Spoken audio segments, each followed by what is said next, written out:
أعلنت لجنة تحكيم الجائزة الوطنية الكبرى للصحافة مساء اليوم بالمسرح الوطني محمد الخامس بالرباط عن أسماء الصحفيين الفائزين بالدورة السابعة لهذه الجائزة، حيث فازت القناة الثانية بجائزة التلفزة عن العمل المعنون المولدة التقليدية ضمن برنامج الوجه الآخر الذي تعده مديرية الأخبار، وذلك اعتبارا حسب لجنة التحكيم لما توفر فيه من مواصفات وكفاءة مهنية وجهد ميداني وأسلوب متميز.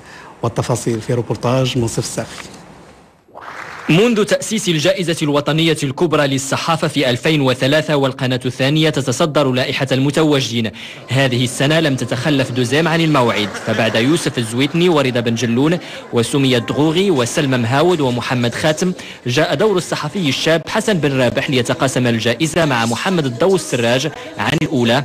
بن رابح أقنع لجنة التحكيم بحلقة خاصة عن مهنة القابلة. العمر ديال البرنامج الوجه الاخر وتقريبا سنتين ما كاملاش، واستطاع الحمد لله انه يفوز بهذه الجائزه، وهذا بمجهود جبار لجميع الفريق التقني وتكريم لجميع النساء المغربيات، خصوصا المولدات التقليديات اللي كيفكوا الصعوبات ديال الولاده ديال هذوك النساء اللي ساكنين في ذيك المناطق. وهذه الحلقه كنهديها للوالده ديالي اللي حاضره معايا لهذا التتويج هذا ان شاء الله. بارك الله فيك. شكرا.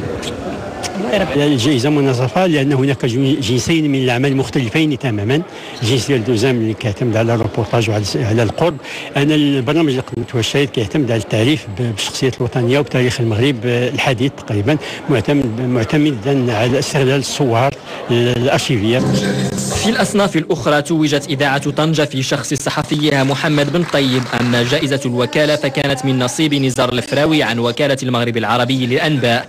وفيما تم حجب جائزة الصورة حصلت خديجة علي موسى عن المساء وأمين ربوب عن ليكونوميست على جائزة الصحافة المكتوبة. الجائزة كتمثل لي يعني كدفعة على العمل الصحفي خاصة الميداني، لأنني أنا دائما أؤمن بضرورة أن يغادر الصحفي مكتبه مهما كان مريحا. كان من الصعب جدا التفريق فيما بينها، إلا الأعمال الفائزة بصراحة هي أعمال في المستوى الذي لم نكن ننتظره، بل كانت أكثر مما كنا ننتظر، وهذا شيء يفرحنا ويحفز العدد كبير من الصحفيين.